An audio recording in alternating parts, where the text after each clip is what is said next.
you're going to see after 7 tickets, you see verified booking. So when you click on verified booking, you enter the booking code.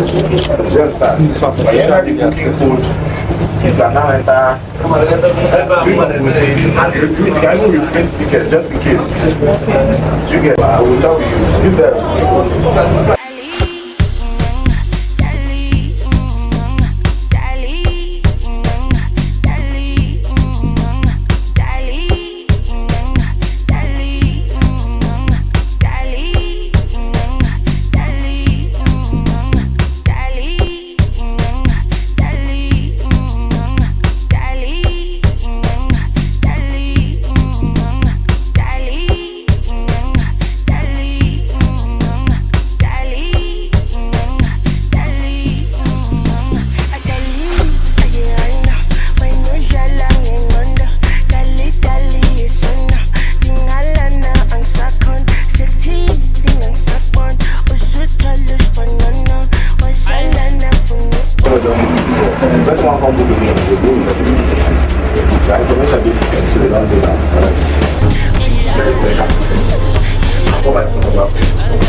You see that if you going to take 24 hours, 2 hours to do the level, might reduce the loading time to like 30 minutes. Do you understand?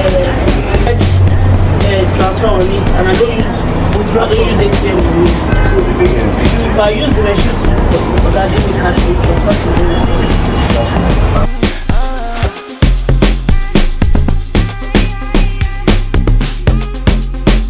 Many bookings have you had like customers from online?